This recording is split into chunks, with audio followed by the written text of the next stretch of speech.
courts. We tried everything legally possible, and their case was never transferred until a time when these people decided to plead guilty to crimes they did not commit so that they get out. But the state even refused that, and they compelled them to take on the amnesty option. So they've come out on amnesty. But for us, as we are saying, right now we are glad that they are here, they are out, and they can start to rebuild their lives.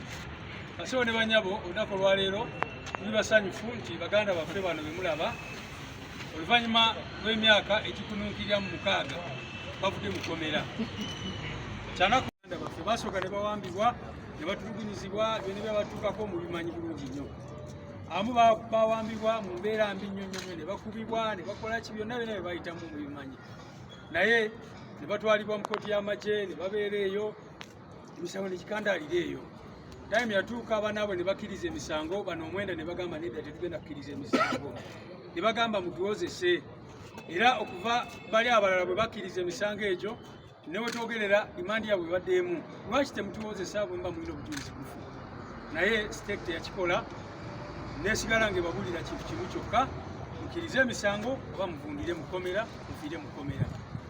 Era gye buvuddeko bano baavaayo ne bakkiriza nti katugende kale tukkirize emisango egyo.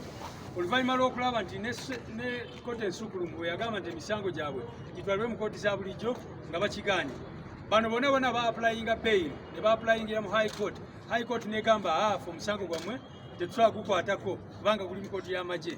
Kati omusango gwabwe tukubadde teguli mu kkooti y'amagye, mu kkooti za bulijjo nga teguliiyo. Ne beesanga bali mu state eyo, oluvannyuma ne bamaliriza nga bakkiriza emisango gye bataza. Naye era ne bwe bamaze okukikkiriza, state negamba nedda tetugenda bakkiriza kukkiriza misango. Ne bagamba twagala musabe ekisonyiwo kye bayita amnesty mu mateeka. Era kye bakoze kati baviiriddeyo ku process gye bayita amnesty. Ffe nga NUP tugamba kyanaku nnyo okulaba nga amateeka gatyobolebwa bwe gatyo, naye ekisingira ddala obukulu olwaleero kwe kulaba nga bafulumye. Twebaza abazadde baabwe ne famiri zaabwe, mulabe mama Machete ba mukyala Kalanzi ne famiri zaabwe bano abantu abadde babeeranga wano buli kiseera nga babuyaana bakaaba amaziga badimandinga abantu baabwe. Olunaku olwaleero baabano bavuddeyo kukomera. Era naffe tujja kuyimirira nammwe ng'era bwe tubadde tuyimirira nammwe n'omuli eyo mukomera.